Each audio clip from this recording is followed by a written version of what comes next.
Okay, well, here we are, the three principal aspects of the path.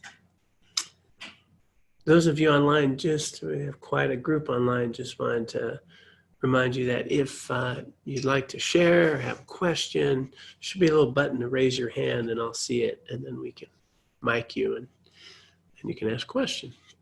Or you can use the chat button. So last week we did an introduction, we laid a groundwork, and we began the verses. And I believe we got through one whole verse. Yeah. And I'm going to just go ahead and read through the whole thing first because there's a transmission that takes place. We want to make sure that happens. So it's customary to read through the whole thing. So let me just do that and then we'll come back. So I prostrate to my ennobling, impeccable lamas. I shall try to explain to the best of my ability the essential meaning of all the scriptural pronouncements of the triumphant ones, the path praised by the triumphant's holy offspring, the fording passage of the fortunate desiring liberation. Listen with a clear mind, O fortunate one, whose mind would rely on the path pleasing to the triumphant. Through being unattached to the pleasures of compulsive existence and eager to make meaningful your life of respites and enriching factors. Since taking keen interest in the pleasurable fruits of the ocean of compulsive existence without pure renunciation is no method for achieving the peace of liberation. In fact, by craving what is found in compulsive situations, limited beings are completely bound. First, strive for renunciation. By accustoming your mind that there is no time to waste when a life of respites and enrichments is difficult to find. Turn from your obsession with your appearances of this life by thinking over and over again about the problems of reoccurring rebirth, and that the laws of behavioral cause and effect are never fallacious. Turn from your obsessions with the appearances of future lives. When, by accustoming yourself in this way, you never generate, even for an instant, a mind that aspires for the splendors of reoccurring samsara, and you develop the attitude that day and night always is interested keenly in liberation, at that time, you have generated renunciation. But since even this renunciation, if not held with the development of pure bodhicitta aim, will not become a cause for the splendors and bliss of peerless, purified state of enlightenment. Those with sense generate a supreme bodhicitta aim. Carried by the currents of the four violent rivers, tied by the tight fetters of karma, hard to reverse, thrown into an iron mesh pit of grasping for true identities, completely enshrouded in the heavy gloom of the darkness of unawareness, unrelentingly tormented by the three types of suffering, life after life in limitless compulsive existence, having thought about the condition of your mothers who have found themselves in situations like these, develop a supreme bodhicitta aim. Even if you've built up as habits renunciation and bodhicitta aim, still, if you lack the discriminating awareness of realizing the abiding nature of reality, you will be unable to sever the root of your compulsive existence. Therefore, make effort in the methods for realizing dependent arising.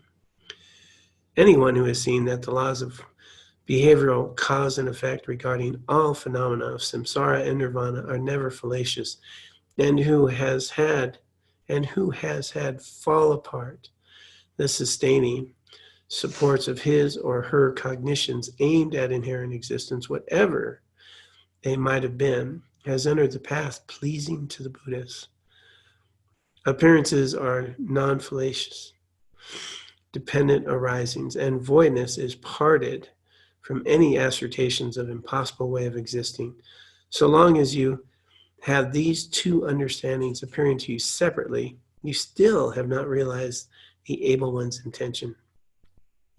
But when, not in alteration, but altogether at once, your certitude from the mere sight of non-fallacious dependent arising causes all your ways of taking objects as inherently existent to fall apart, you have completed discerning the correct view. Further, when you know how appearance eliminates the extreme of existence and voidness eliminates the extreme of non-existence, and how voidness dawns as cause and effect, you will never be stolen away by views that grasp for extremes. When you have understood the points of these three principal aspects of the path as they are, rely on solitude and, by generating the power of joyful perseverance, quickly realize, my son, your immemorial goal. So those are the 14 verses, and we'll actually know what they all mean by the time we're done. So a lot in there. But essentially, the teaching... Yeah, well, we don't want to put time limits on these things. The three principal aspects of the path. First, renunciation, really an understanding of renouncing delusion, renouncing the cause of our suffering. And then bodhicitta, recognizing that others are suffering. We don't want them to suffer. So this bodhicitta arises. And with renunciation bodhicitta, the key that unlocks it all, the liberation, is wisdom.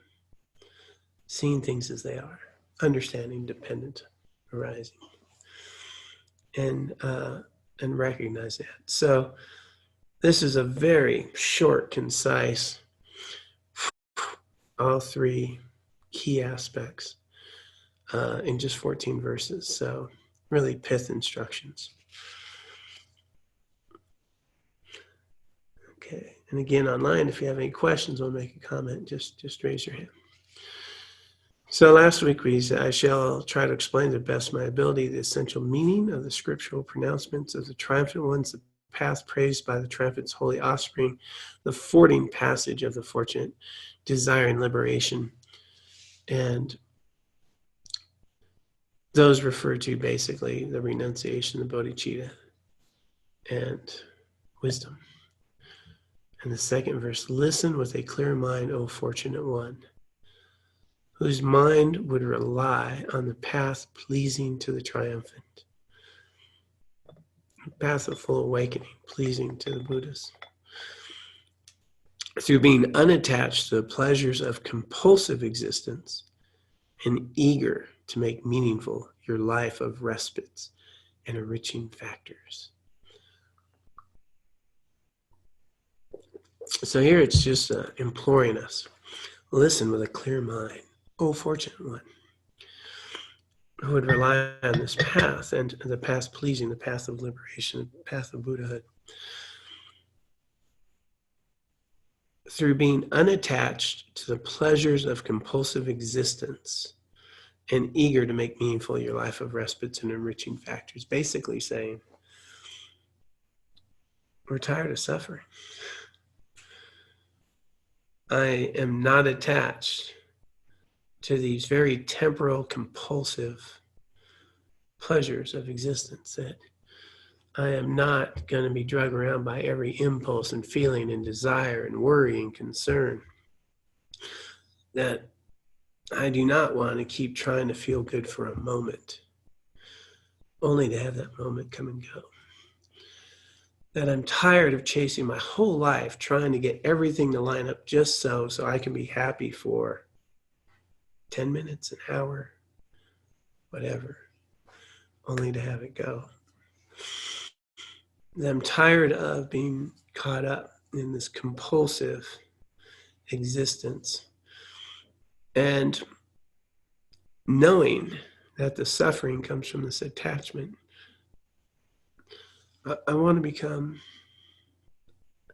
unattached to this prison of impulse And I want to make my life meaningful. This life of respite and enriching factors. And that refers to the rare and precious human rebirth.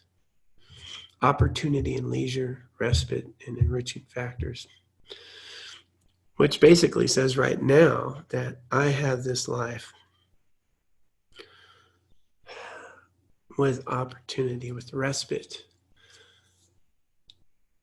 Like right now, I actually have enough opportunity in this life to engage in a spiritual practice. I have this opportunity. I have the enriching factors, the qualities. I am in a place where teachings are available to me, where guidance is there, where all the resources are available. So I have these enriching factors. I have this life that allows me time. I'm not a human that's just stuck trying to survive every day. I have a rare and precious human rebirth. All of us here do. All of you online. I guess I should point up there if I say online. And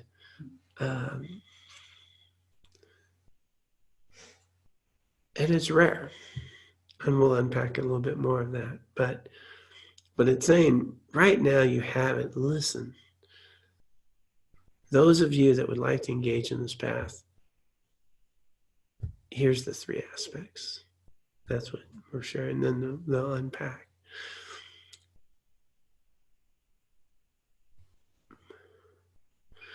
So at this point, I want to just reference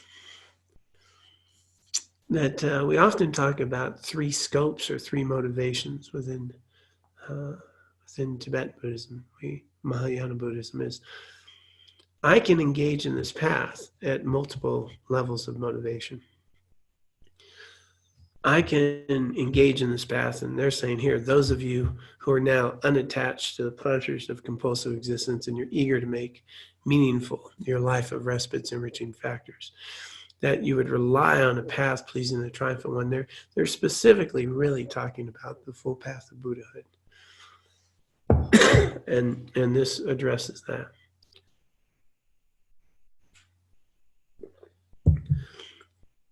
But can you engage in some of these teachings without that full motivation? So the small scope, or the would be this one that says, I'm mostly concerned with making sure that I suffer less in this life and have a good next life. And when this body comes, like I'm not gonna, go to hell or have issues that I'm really just focused on. I want to stop living in ways that create suffering and puts me in a good place next life. Small scope. Medium scope says, I want to engage in this path to liberate myself. So I'm not caught up in the cycle of reoccurring rebirth, reoccurring suffering. And that leads you to being an arhat. Third, the great scope here would be full Buddhahood, full liberation, full path. And so this is really addressing that last one. And I do think that people can come into this path at different entry points. People often will come to a Buddhist center just because they're suffering now. And they don't want to suffer. So that's a pretty, hey, I don't want to suffer right now. I want to understand my mind. And so a lot of Buddhist philosophy has now made its way into Western psychology. People understand the cognitive distortions we get caught up in, the way that we exaggerate, and the way we catch up in our emotions that are thrown around. And so a lot of Buddhist philosophy has now made its way into Western psychology, and it can help us make samsara less difficult. So in this body, in this life, I can suffer less. Won't find liberation. But I can suffer a lot less in this lifetime. And so I think there's a piece here where, sometimes we call it Dharma light. I practice some of the stuff that helps me, and, it takes the edge off, and I can practice so many skills. So I have a little more balance in my life. Now, I don't think that's a bad entry point. I think we all start where we are. And I think about my path here. That was probably my starting point. I was suffering a lot. My relationship, it ended, and I was trying to find a way to finally be okay. And I need to, I just, wanted to learn to meditate, and I wanted to, figure out, going through a divorce, how can I change some of my way of being? And so I didn't really understand enlightenment or that. So I started investigating Buddha Dharma with that motivation, which would eventually lead me to, Buddhist monk and a lot of other things. So here, even though they're talking about this opportunity for a full path, oftentimes our entry point's just, I want to suffer a lot less now. And I make that point because pretty soon we're going to go into, what renunciation is all about. So, do we know anyone who doesn't want to suffer a lot less? I mean, I'm up for that. And so within this, we will still find some opportunity, but this is the full path. These are the three principal aspects of the full path to full Buddhahood. And that's for that great motivation. So here in the second verse again, I apologize. I'm just getting over a bit of a cold. So. Whose mind would rely on the path pleasing to the triumphant, this full path, through being unattached to the pleasures of compulsive existence and eager to make meaningful your life of respites and enriching factors, to take full opportunity of this rare and precious human rebirth.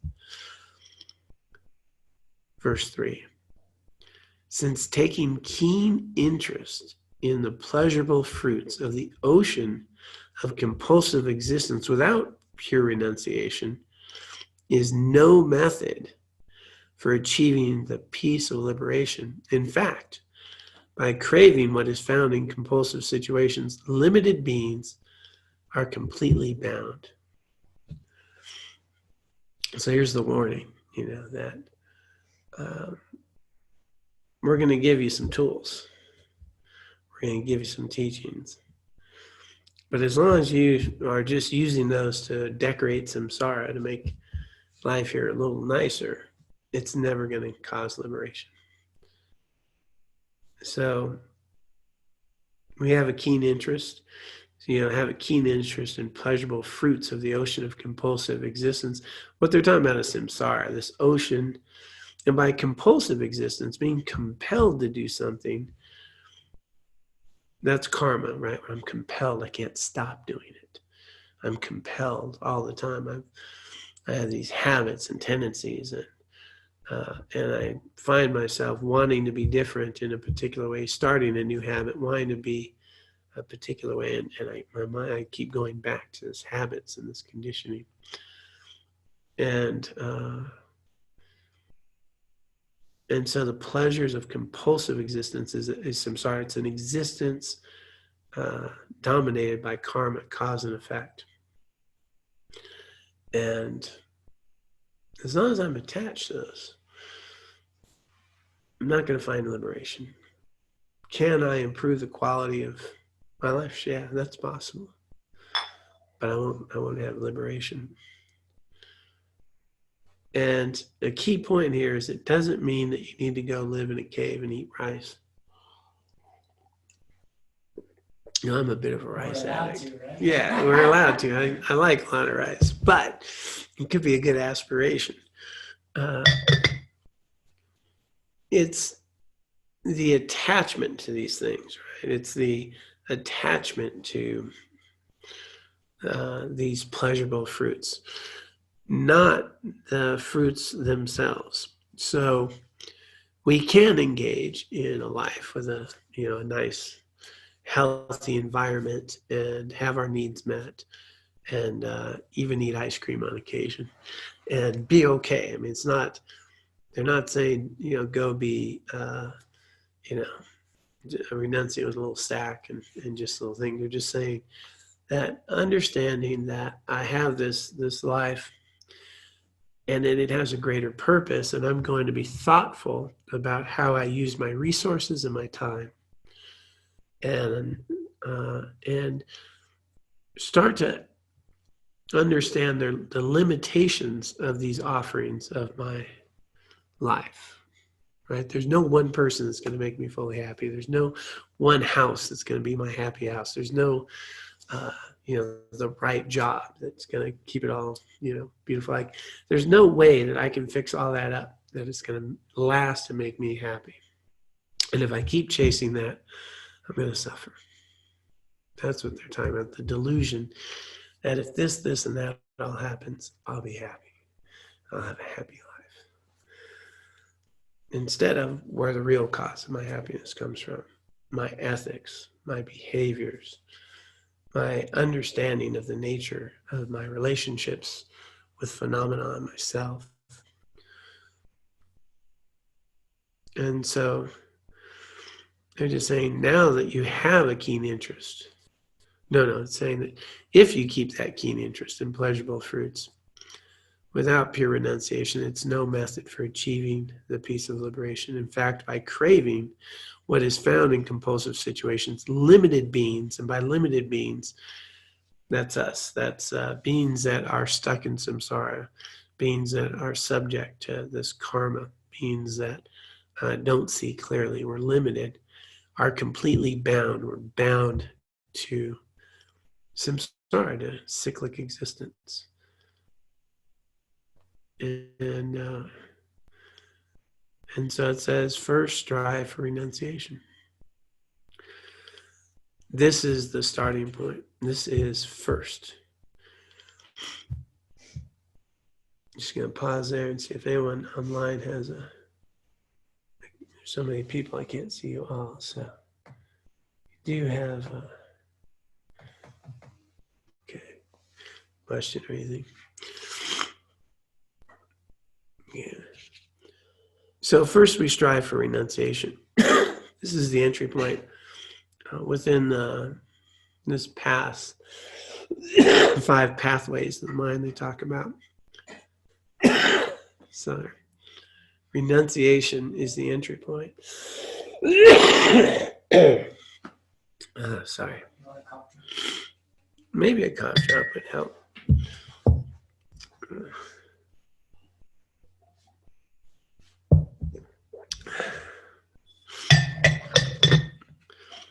So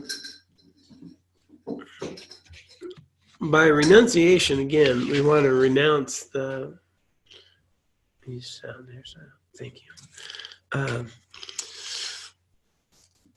Renunciation is not you don't enjoy things. Renunciation is we renounce the delusion of the qualities that we exaggerate about the things that we experience. And we recognize that we're in a prison. That's the key. If I don't know I'm in a prison, I'm not going to work very hard to get out. I'm just going to get my cell all fixed up. Maybe I'll get a Diet Coke and I'll wrap a little wet towel around it, sit in the windowsill. I think it's cold. Have a nice soda once in a while. Guy I know a guy who spent a lot of time in prison. That was the highlight of his day. He'd put a little wet towel, and then it would just, in the morning, have this cold soda. And he was like, yeah, really good. He spent a lot of time in prison. But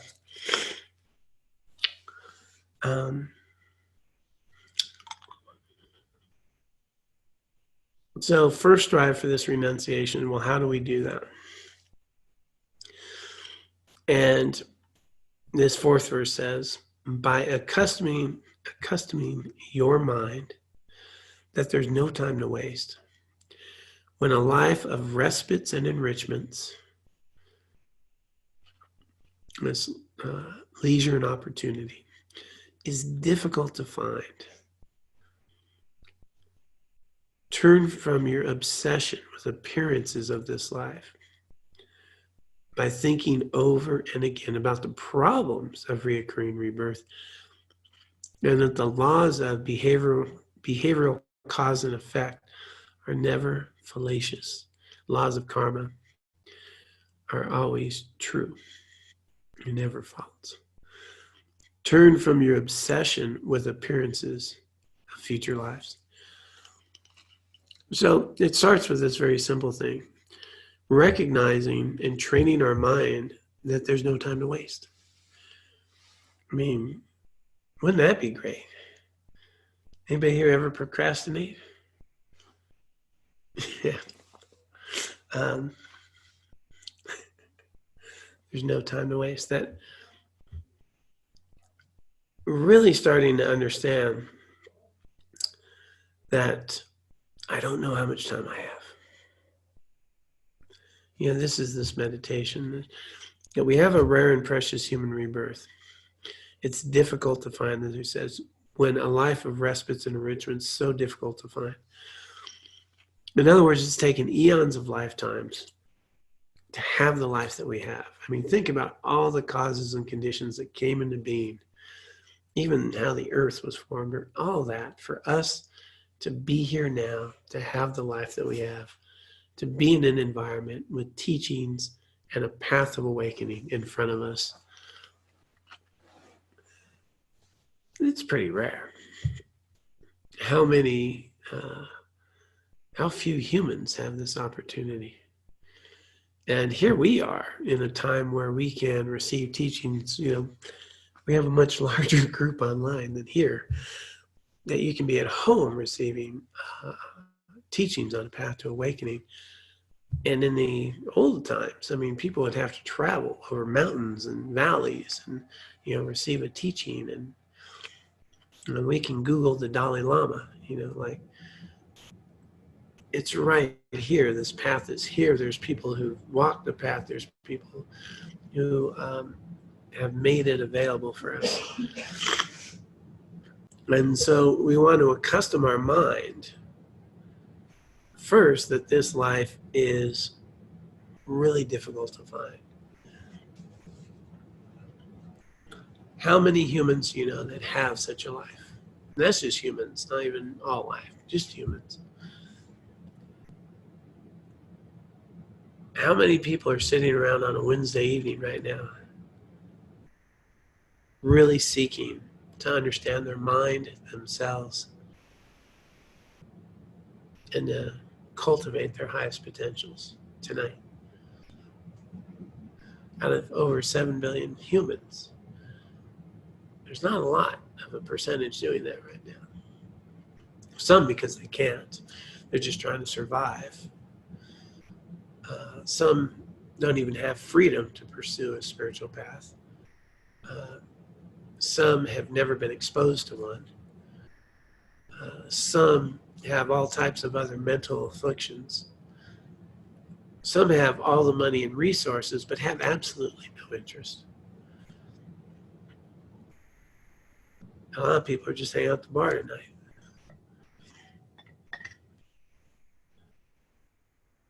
That's just humans. How few have all these resources and are taking the time to turn off Netflix, cultivate the path of awakening tonight? It's not a big number. And we have a path of awakening. So we want to reflect on these qualities, this rare and precious life that we do have. We have the intelligence, we can see, we can, even if we can't see, we have Braille and teachings available that way.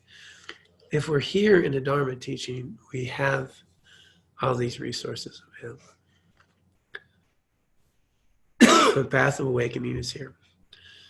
And then we want to accustom our mind to the fact that we don't know how long we have.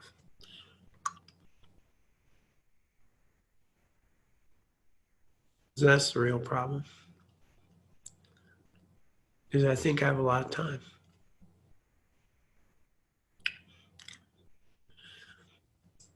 I can get my life together later. I can do this stuff later.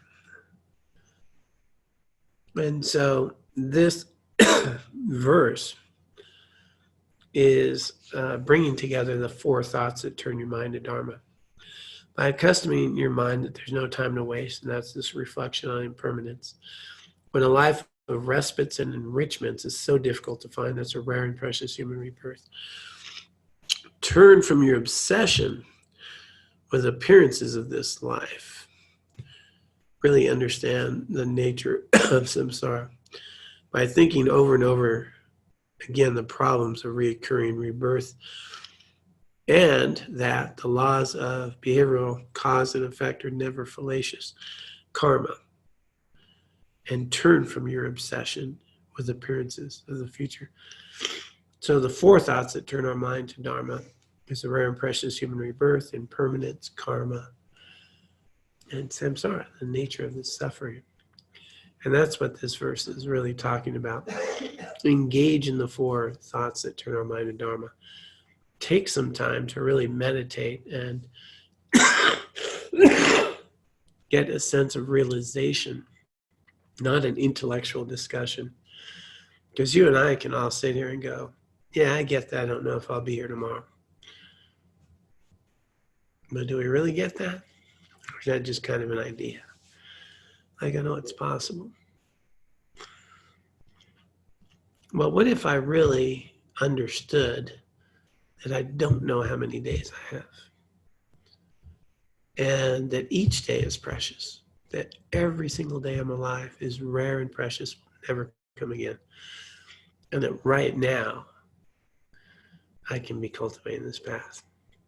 And so there's some very clear meditations, some practice on meditating on the rare and precious human rebirth, really recognizing how valuable this is, how rare it is, what an opportunity it is. And we get some sense, some realization of that. I mean, right now, there's so much suffering right now. There's so much stress, worry, and fear. I mean, we've got the coronavirus that's scaring people and killing some people, that's spreading. And we've got the political things that people are struggling over, and we have the normal, just ongoing stresses, worries, and fears. People are working so much, and then the economic factors. And two people are working to maintain a single place, and aging, sickness, death, all this stuff. And then you have people who have this path, who can understand its impermanent nature, not get hooked by those things, and see these opportunities more clearly. And recognize that there's a real value in this time. And that the real suffering that's affecting me is not the events themselves, it's the way I'm perceiving and interacting with them.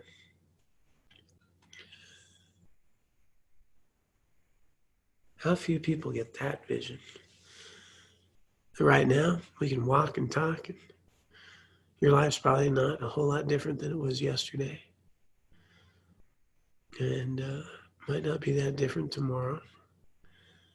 But my mind can go through all the what ifs and if onlys and worries and engagements. And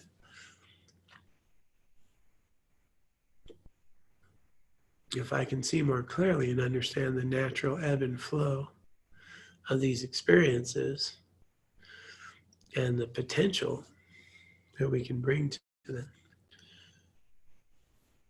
there's a way to engage in this life without all that mental and emotional suffering, and to engage more fully, to be able to love more fully, to be able to have more compassion, to bring more meaning and purpose to all of our interactions, to all the people that we encounter.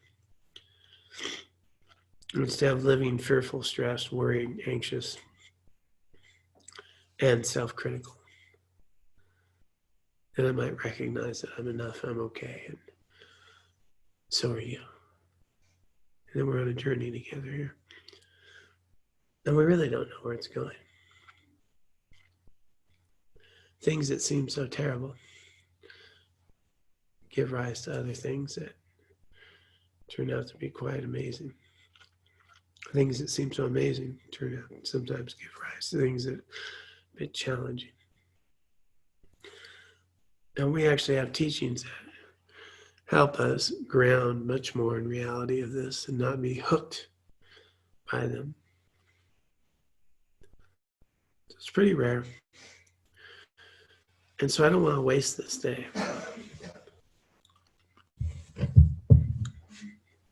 Checking time.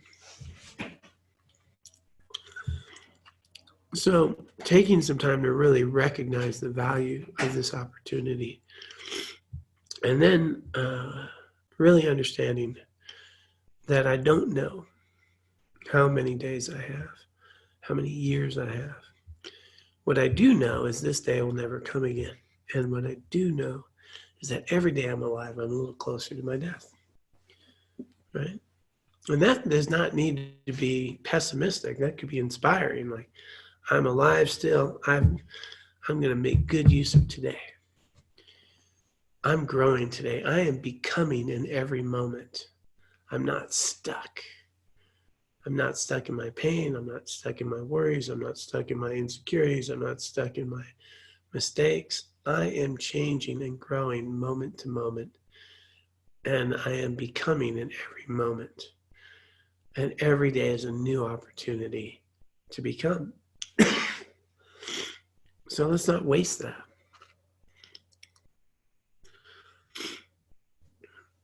And understand that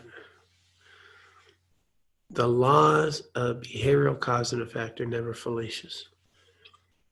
Karma, understanding karma, cause and effect, habits and tendencies, that what I water grows. When I do a lot, I tend to do more. The habits of my thinking, the more I engage in those, the more they become my thinking. Things that I do a lot, they become my habits there. And if I understand these laws of cause and effect, well, there's a pretty simple thing here. All happiness and joy comes from virtuous activity. All mental and emotional suffering and these difficulties come from non-virtuous activity. So if I understood here that the laws of behavioral cause and effect are never fallacious, never false, why would I do anything unwholesome? Who am I hurting other than myself? I could hurt others and myself, but ultimately I'm always hurting myself. What if I really knew that? What if I understood that my way of being in the world, my way of experiencing the world, my way of experiencing pleasure or mental and emotional suffering has more to do with my wholesome or unwholesome actions of body, speech, and mind than it does with the events that are happening. And that's pretty much what he's laying out, by understanding that the real source of my mental and emotional suffering or my emotional well-being comes from living an ethical life, engaging in wholesome behaviors, and avoiding unwholesome ones.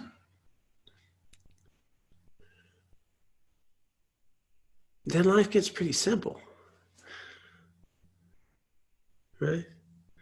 It's just not that easy, because I have to watch my body, speech, and mind. I have to watch my resentments, what I might say, and how I act out.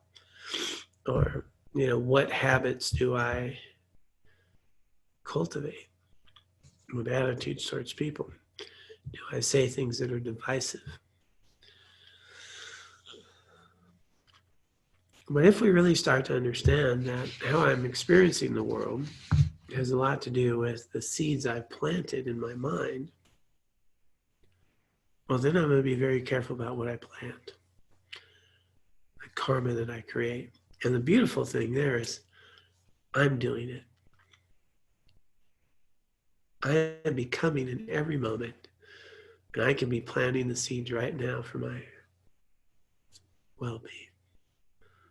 The seeds that have ripened, difficult times, challenging moments, well, that's ripened. It's come and gone.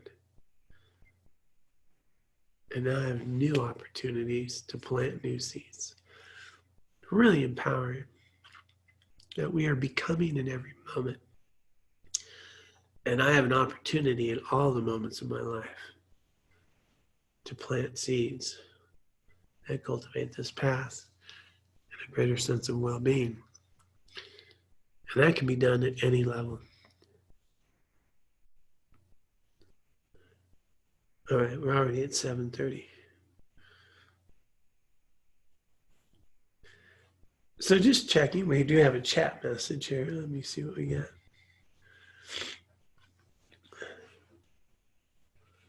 Is thinking that we have a lot of time one of the delusions? That's a good question.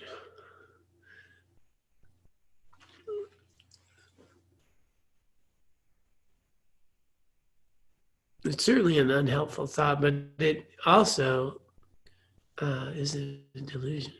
I was talking about delusions very specifically, how things appear to us and how we relate to them. But I would say that it is delusional unless you actually know how long you're going to live. I mean, I don't know who has that ability. It said certain people have certain qualities of that. But generally, I would say it would be delusional to bank, or I wouldn't even delusional. That's a strong word. It would be a misperception.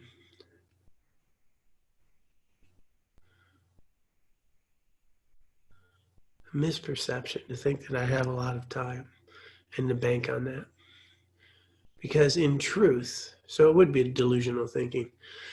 In truth, I don't know if tomorrow or my next life will come first. Right? I mean, that's just reality.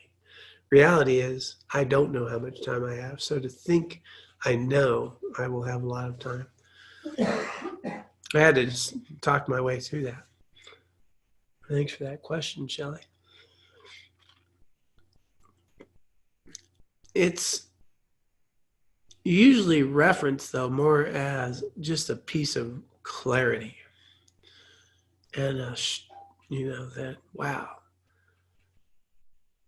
here's a day that won't come again. How did I treat my spouse? How did I treat the people next to me?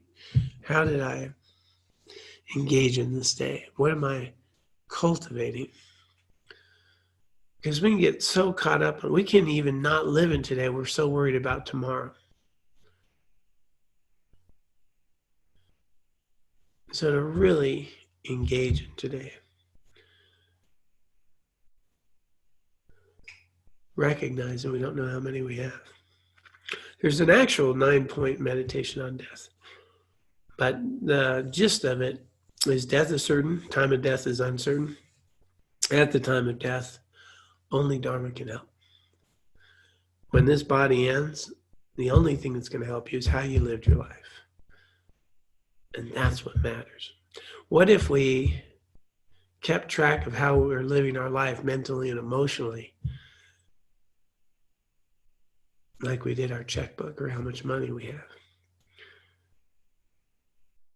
What if I actually kept track more of my anger and resentments, my kindnesses and my compassion? Because the real thing that's going to matter, the only thing that goes beyond this body, is how I live my life. And so that's something we should be paying attention to. And you know what? That's true whether you're a Buddhist or not. That's true if you're a Christian. That's true if you're a humanist. That's true if you're an atheist.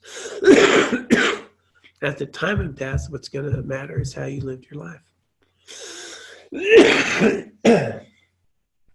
So it's important to not waste each day and participate it in a way that's ethical and meaningful to you. So let's dedicate the merit and wisdom we've accumulated here today and throughout our lifetimes. Let's dedicate this for the benefit of all sentient beings. May all sentient beings be free of suffering, find their liberation, and may we be able to use merit and wisdom accumulated here today and throughout our lifetimes to purify our own minds, to recognize our own Buddha nature, to achieve full Buddhahood for the benefit of all sentient beings.